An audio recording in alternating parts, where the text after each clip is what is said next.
So I was going to finish my video series on Orania, but I'm not going to be able to do that in one video. This video I probably can bang out in one video, and it's popular amongst conspiracy theorists and other people to fear water fluoridation and fluoride and think that fluoride is used for brainwashing and this sort of thing. It's not. But beyond that, there is a very real need for fluoride in the human organism, and it has to do with bone structure and tooth structure and maintaining healthy bones and teeth. It's a trace nutrient, it's a trace mineral, so it's not much of it is needed. And my thoughts on water fluoridation, I'm not against water fluoridation. I don't think it's harmful. There's not many food sources of fluoride. Some areas where there's been mining and things like that, where the water is pretty much poisonous anyway, there might be some fluoride in the water in those areas, but like naturally occurring, but not but like tea. I think tea is the primary food source of fluoride. It's not in many things. So usually there are 20 primary, this is about dental anatomy, so there are 20 primary baby teeth and 32 permanent teeth. Molars, growing of teeth. So this is a radiograph of the lower right, third, second, and first molars in different stages of development. This is a panoramic x-ray showing the whole mouth. Okay. Identification of the different teeth. This is about the nomenclature. This is a photo, well, not a photo, a description of the various teeth. So as you can see, this is the shapes of the molars, the canines. So people that say that we're carnivorous animals, look at our ferocious canines. More molars, okay, so there we go there.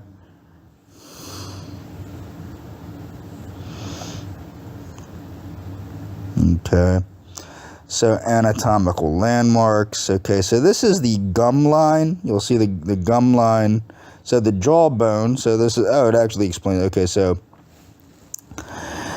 gingival tissue, which is the alveolar bone, which is C.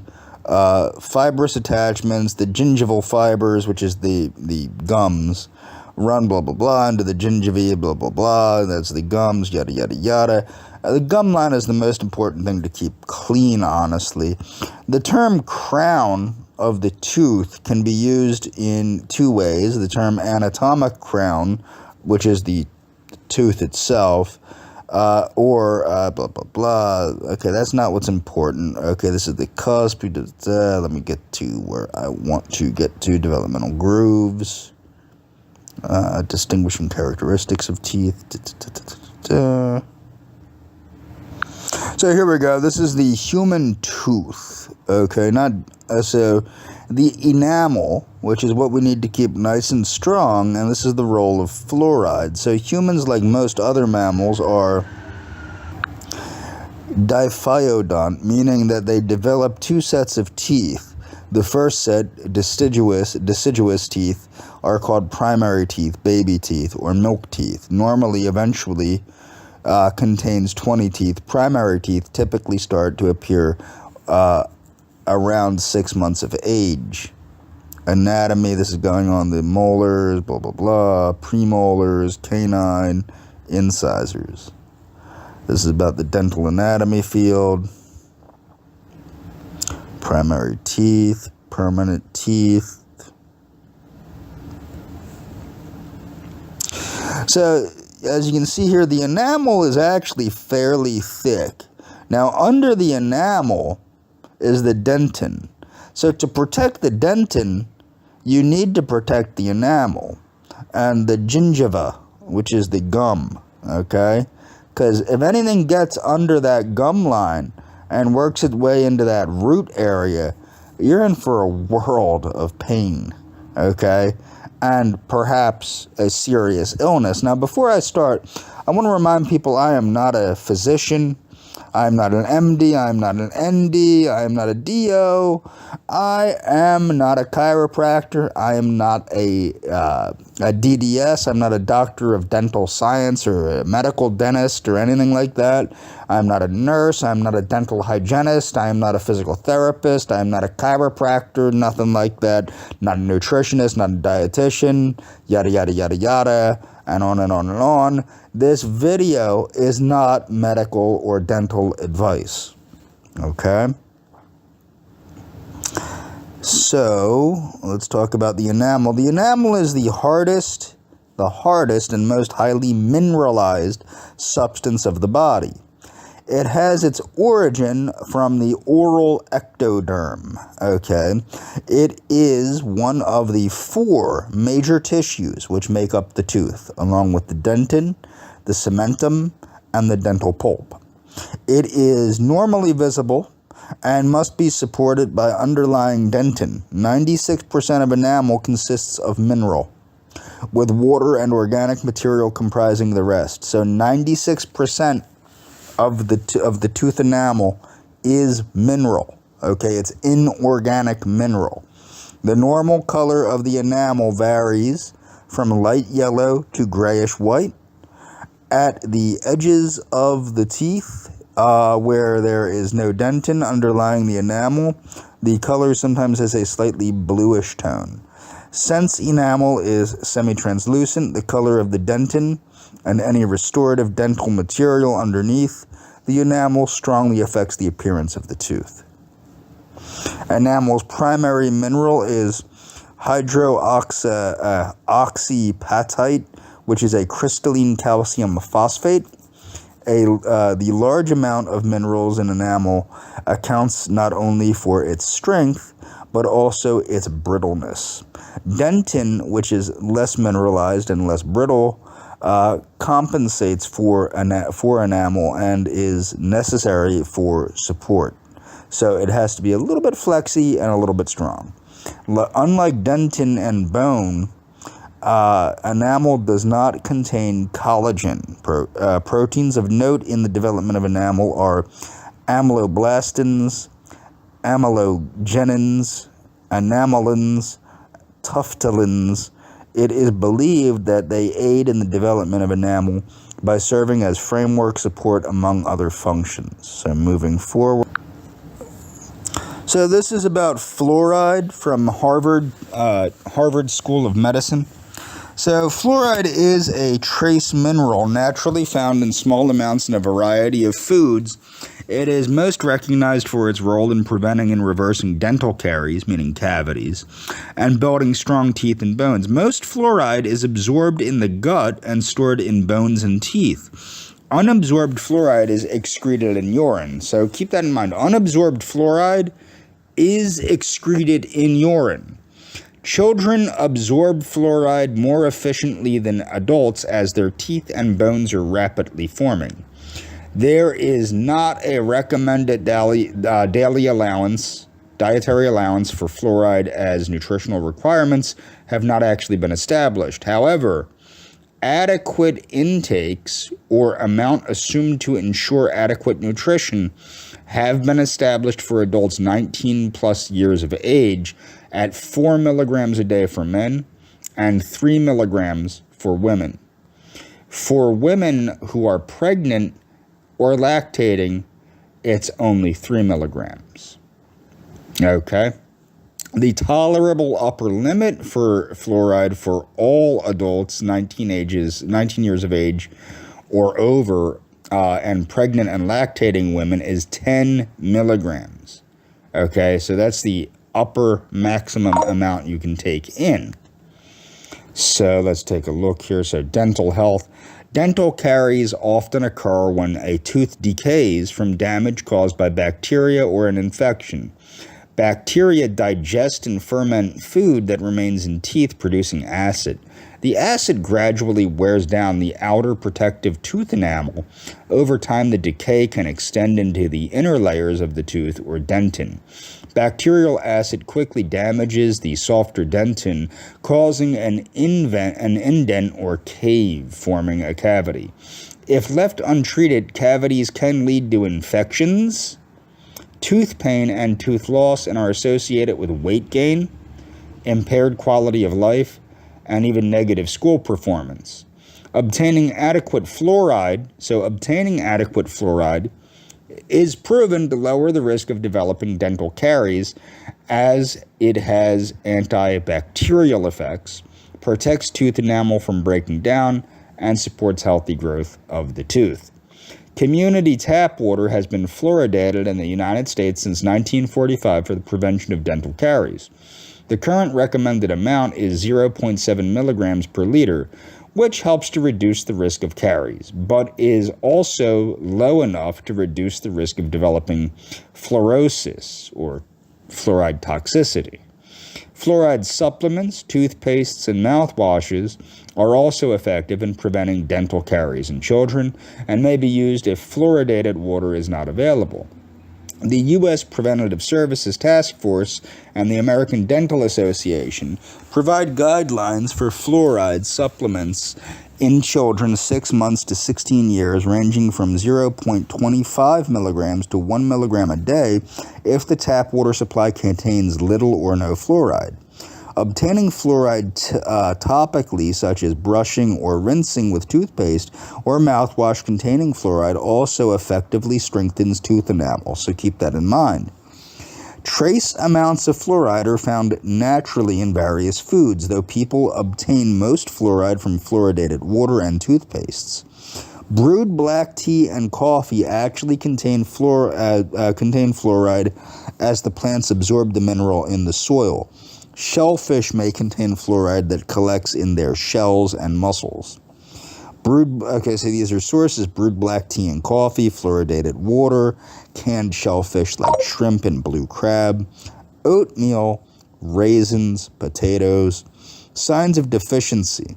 Fluoride is not considered an essential nutrient. So it's not considered an essential nutrient, but it plays an important role in dental and possibly bone health. A deficiency of fluoride can lead to dental caries and potentially bone problems. See section on fluoride and health. Toxicity. Infants and children who ingest more fluoride than needed can cause dental fluorosis. This condition also occurs as teeth are forming, producing permanent white spots or lines on teeth in more severe cases. Enamels may be lost and cause a brown staining on the teeth. Blah, blah, blah, can be prevented by having children brush no more than twice a day with a pea-sized amount, yada, yada, yada. You shouldn't be using a humongous amount of toothpaste anyway when you brush your teeth. True fluoride toxicity is rare, but may occur from extensive fluoride in the water, whether occurring naturally or added or accidental overconsumption of fluoride supplements. Symptoms may include nausea, vomiting, abdominal pain, diarrhea, joint pain, skeletal fluorosis, or bone loss from chronically excessive intakes. Did you know most bottled water does not contain fluoride as a mineral, blah, blah, blah, blah, blah, related vitamins and minerals. So moving forward. So these are 5 foods. If you're so worried about water fluoridation, but you need your fluoride, here are foods you can take that have fluoride in them. So you have grapes and raisins, certain fruits, apples, strawberries, bananas, peaches, watermelons, and cherries are all on the list. It's best to eat fruit fresh to enjoy the maximum benefits of the minerals and other nutrients they offer. Vegetables. Many veggies are also a wonderful source of natural fluoride. Spinach and potatoes top the list. Like grapes and potatoes are also incredibly versatile. Seafood, shrimp, crab legs, and other seafood not only make for a fancy dinner or appetizer on special occasions, but they are also a very good source of fluoride. Tea and coffee are both natural sources of fluoride for an added boost. If your city adds fluoride to the water supply, try brewing with tap water for double the fluoride. The right amount of fluoride. If you're wanting to add extra fluoride to your routine, it can be helpful to talk with your dentist about dental products and foods that contain fluoride to help ensure that you get the right amount. Fluoride offers many benefits for your dental health, and your dentist will be happy to help you find ways to add it to your diet. Now, this is from a dentist, Greenbrier Smiles or something. Called Greenbrier Dental Office, blah, blah, blah. Okay, moving forward.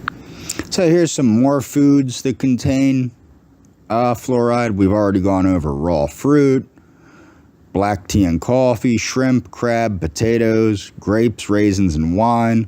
Other potential items include foods with fluoride include almond milk, light beer.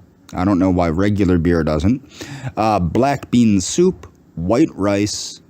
I don't know why brown rice doesn't. Oysters, asparagus, and cooked oatmeal. Carrots and spinach. Can you have too much fluoride? Yes. The good news is that the risk of overexposure is pretty low. In the food items mentioned here, children need about 500 micrograms and adults require 3,000 to 4,000 micrograms per day.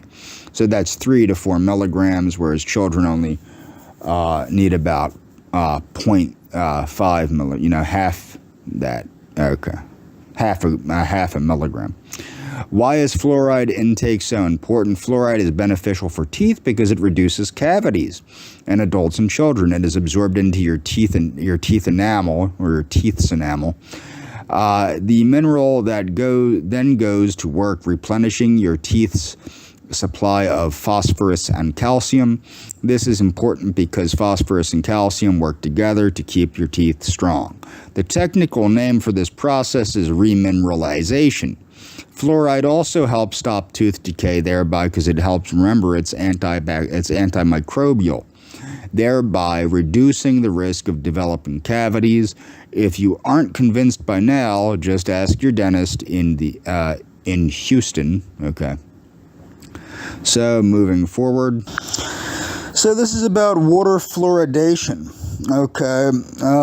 For deprived groups in both maturing and matured countries, international and national agencies and dental associations across the world support the safety and effectiveness of water fluoridation. Proponents of water fluoridation see it as a question of public health policy and equate the issue to vaccination and food fortification, okay? Claiming significant benefits to dental health and minimal risks. In contrast, opponents of water fluoridation view it as an infringement on individual rights, if not an outright violation of medical ethics, on the basis that individuals have no choice in the water they drink. Unless they drink more expensive bottled water, a small minority of scientists have challenged the medical consensus, variously claiming that water fluoridation has no or little karyostatic benefits, may cause serious health problems, is not effective enough to justify the costs, and is pharmacologically obsolete. Like I said, with water fluoridation, I don't really know if it's really necessary, especially in the modern day and age with the access to fluoride toothpastes and fluoride mouthwash and fluoride supplements and lists of fluoride-enhanced food, blah, blah, blah, blah, blah. But the thing is, at one time it may have been. So opposition to fluoridation has existed since its initiation in the 40s. During the 50s and 60s, conspiracy theorists claimed it was a communist plot to undermine the American public health. Now, what's funny about that, this is what people don't understand. I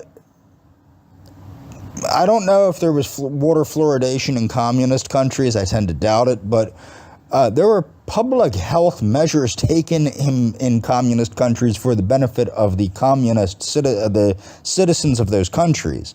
It's not only the United States that acts in the interest of the people, okay? Other countries do that too. But in recent years, water fluoridation has become a prevalent health and political issue in many countries, resulting in some countries and communities discontinuing its use while others have expanded it. The controversy is propelled by a significant public opposition supported by a minority of professionals, which include researchers, dental and medical professionals, alternative medical practitioners, health food enthusiasts, and a few religious groups, mostly Christian scientists, and occasionally consumer groups and environmentalists. Organized political opposition has come from libertarians, the John Birch Society, and from groups like the Green Party in the UK and New Zealand.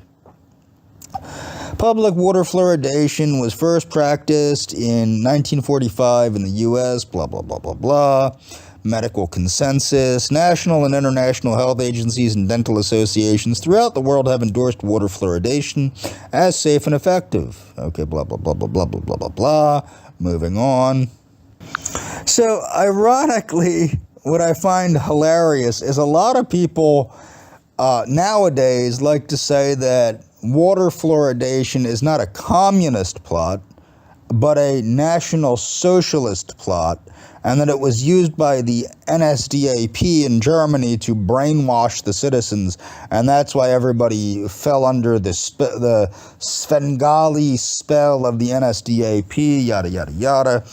I don't buy that, okay, but number one, I want to show that, a lot of the research that was done by the NSDAP-funded Research for Health has done a lot to transform the lives of many for the better.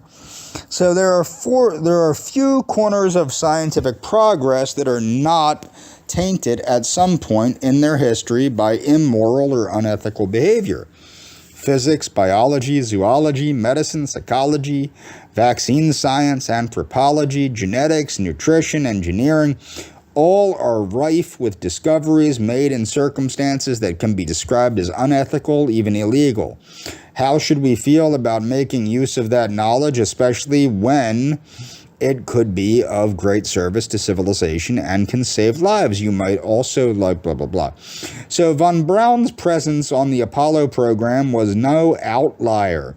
More than 120 German scientists and engineers joined him there, including fellow SS officer Kurt Debus, or however you say that, who became director of NASA's Launch Operations Center, and Bernhard Tessmann, designer of the colossal vertical assembly building at what is now Kennedy Space Center. They were among 1,600 scientists recruited by spies as part of Operation Paperclip at the end of World War II, all shielded from prosecution, given safe passage to the U.S., and allowed to continue their work. Allied forces also snapped up other German innovations, nerve agents such as Taban and sarin. Okay, the anti-malarial drug chloroquine, quinine, methadone, and methamphetamines, as well as medical research into hypothermia, hypoxia, dehydration, and more, were all generated on the back of human experiments in concentration camps. Particle board forms a synthetic rubber, and particle board forms of synthetic rubber, and the soft drink Fanta were also developed by Germans under NSDAP rule.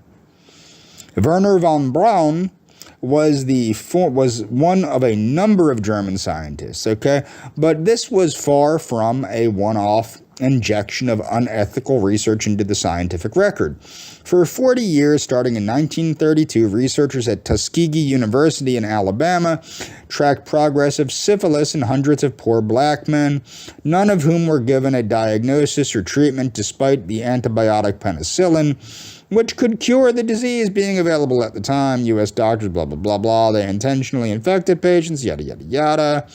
Hundreds of women with precancerous lesions were left untreated to see if they developed cervical cancer, yada, yada, yada. That's in, where's that? New Zealand.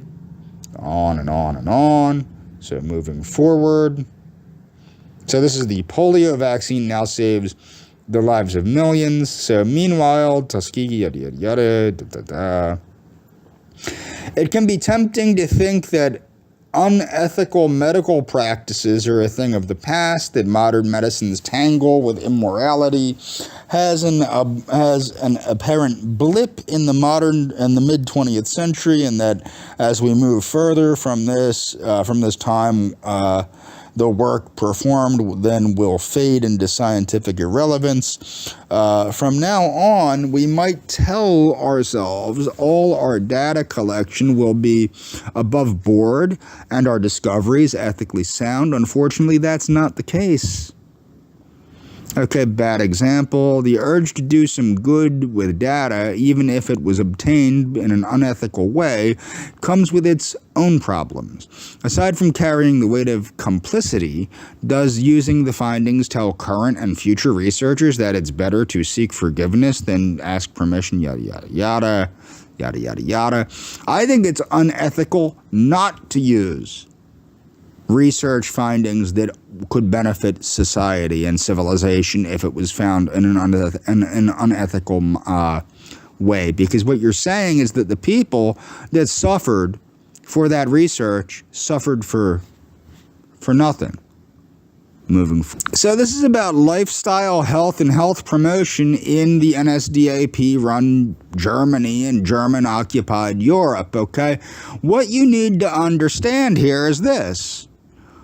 The German government had no desire to make its population weak, stupid, or feeble.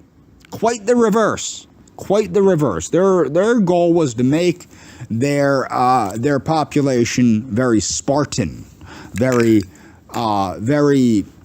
intelligent, very aggressive, very self-aware, very self-capable, very self-motivated, okay? These were the goals of the NSDAP government.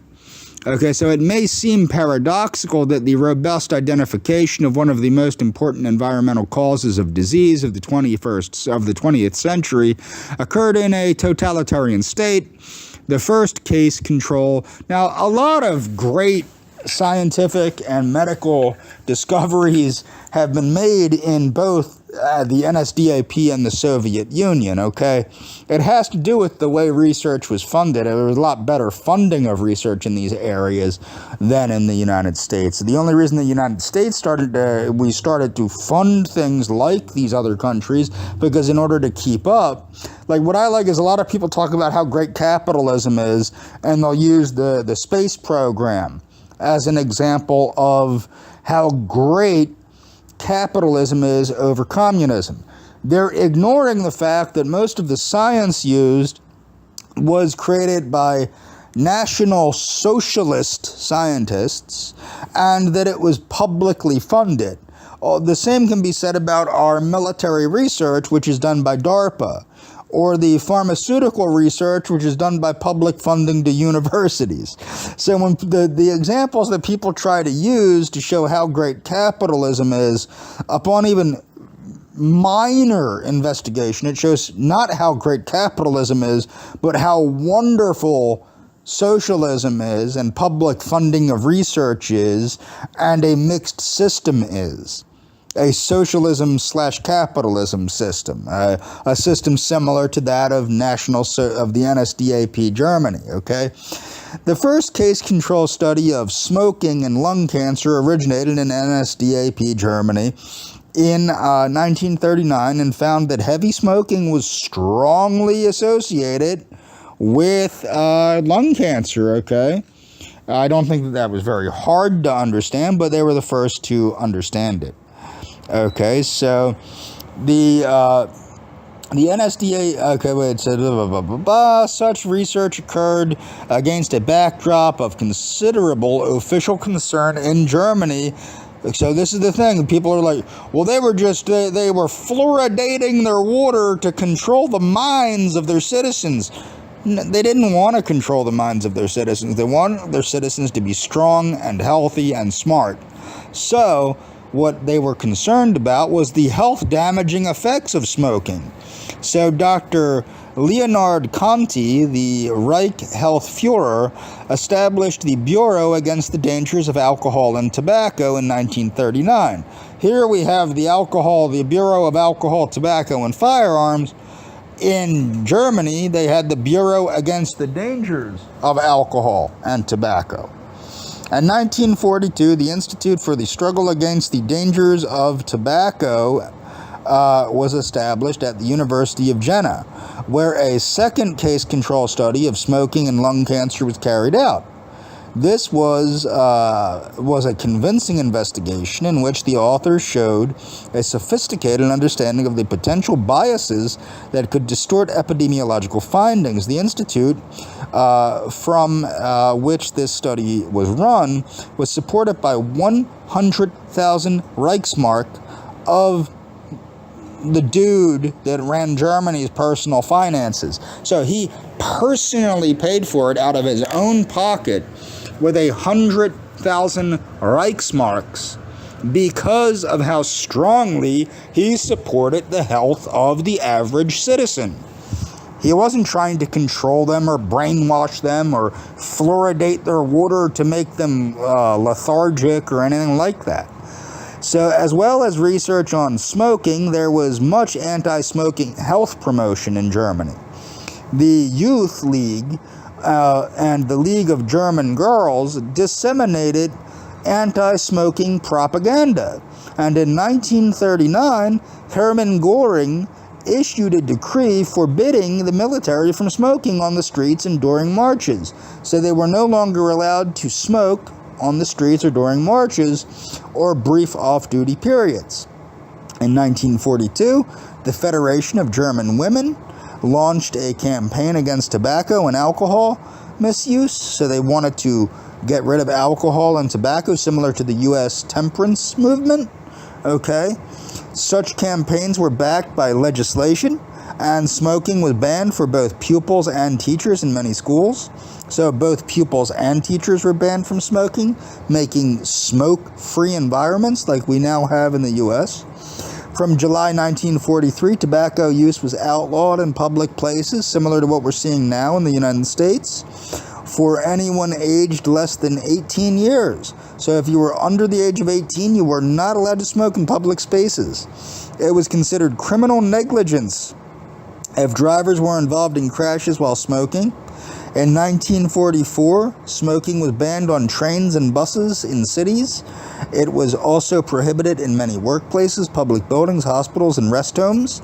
The advertising of smoking products was strictly controlled, and there was discussion on whether people with smoking-related illnesses should receive medical care equal to that of patients with illnesses not seen to be self-inflicted. Many leading NSDAP people, such as Robert Ley, leader of the German Labor Front, Hans Reiter, and president of the Reich Health Office, and both Gerhard Wagner and Leonardo Conte, the successive Führers of German medicine, attested to the benefits of not smoking. The dude himself was the star performer in anti-smoking propaganda, as one magazine stated. Brother National Socialist, do you know that your dude is against smoking and thinks that every German is responsible to the whole of the people for his deeds and missions and does not have the right to damage his body with drugs? Okay?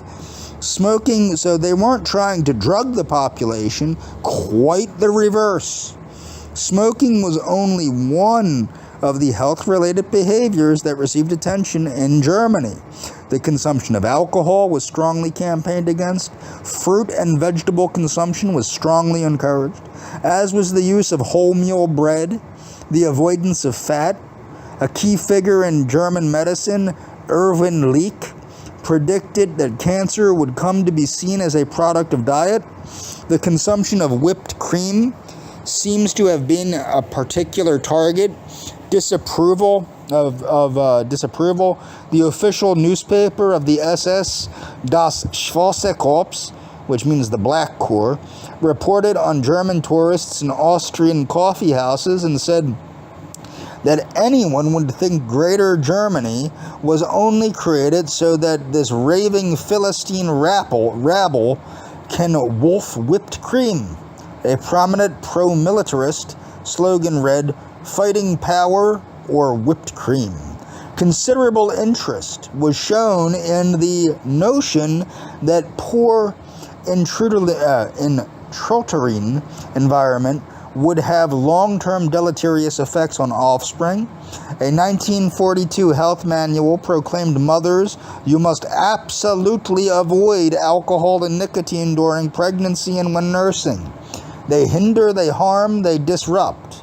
So keep that in mind. They were explaining to women that they must absolutely avoid alcohol and nicotine during pregnancy in the 40s because they hinder, they harm, and they disrupt the normal course of pregnancy. Drink fruit juice.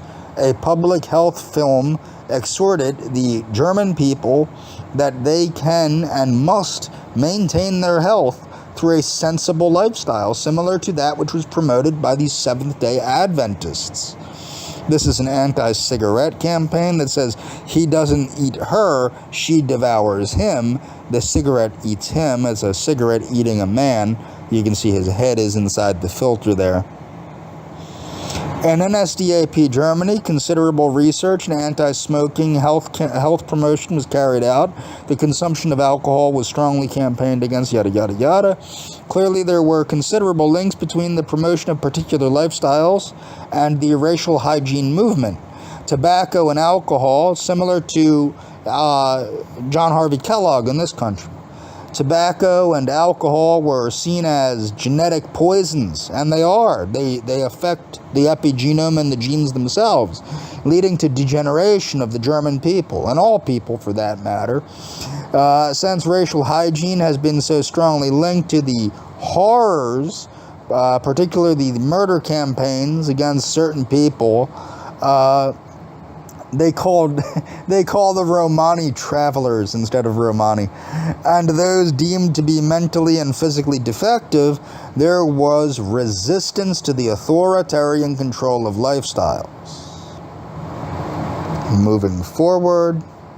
Now, I'm not exactly for the authoritarian enforcement of certain lifestyles, but what I am for is the education of the public. Health education in public schools that teaches them these dangers and then allows people to make the choices that they're going to make. Okay? That's the bottom line. People should have the right to make the the choices that they're going to make, but they should have the education to make the proper choices. So, some of it's salutary. In the 1920s, German scientists correctly picked up on X-rays as a possible source of genetic damage. So they knew that X-rays were damaging to the genetic information. In the same decade, they also launched a huge campaign against tobacco. This is what has medicine learned from the NSDAP? Smoking, for instance, was un-German. A decade later, German scientists identified the dangers of organochlorine pesticides, such as DDT, before anyone else, and launched campaigns to discourage alcoholism. German scientists of the period made the link between asbestos and lung cancer. So they made the link between asbestos and lung cancer while people in this country were still getting mesothelioma from the irresponsible use of it. Long after World War II, mind you. They also promoted breast self-examination to detect tumors at an early stage. German leaders backed all these campaigns. That dude was a vegetarian. Keep that in mind. That dude was an ethical vegetarian. The other dude lectured the Waffen-SS on the importance of vitamins, minerals, whole foods, and fiber.